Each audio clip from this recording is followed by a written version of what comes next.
Sa halip na umasa sa lending apps, may bagong programa ang SSS para sa mga kailangang mangutang. Mas mababa rin daw ang interest rate nito. Ang detalye sa Agenda Report ni Just Ignacio. Nakilala ba kayong nag-avail ng loan only to find out that it's a lending scam? O kaya naman pagdating na ng bayaran, may halong intimidation ang paniningil? Well, they don't have to worry anymore.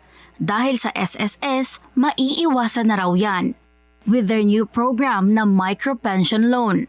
I think kanina po pinag-usapan ho namin na ng aming mga kasamaan dito from representing retirees, employers and members na may facility na magkakaroon ho ng bagong loan facility itong microloan for members na hindi na ho mahihirapan ang members na sa mga ipantawid gastos.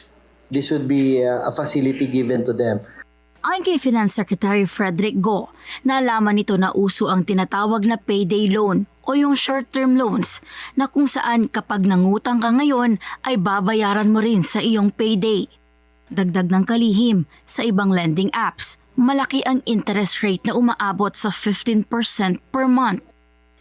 So, kinausap ko sila President Declaro at sabi ko, kaya ba natin tulungan mga miyembro natin? Kasi pangtawid lang to Payday loan lang, but sobrang uso to. So, ginawa ng SSS, gumawa sila ng microloan program, na-approve na po ng board, and this has an interest rate of only 8% a year.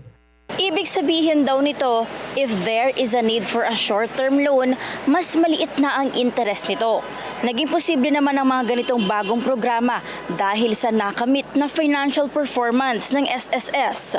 Dahil sa napakagandang performance ng SSS noong 2025, ang net income po natin ay umakyat ng 142.9 billion, up by 58%.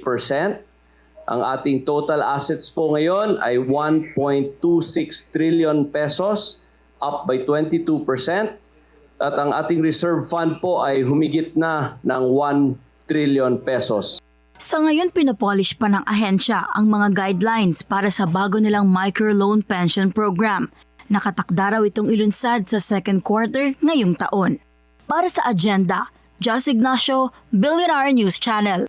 Manatiling nakatutok sa Billionaire News Channel, sumubaybay sa aming social media accounts at mag-subscribe sa aming YouTube channel para sa mga eksklusibong balita at storya.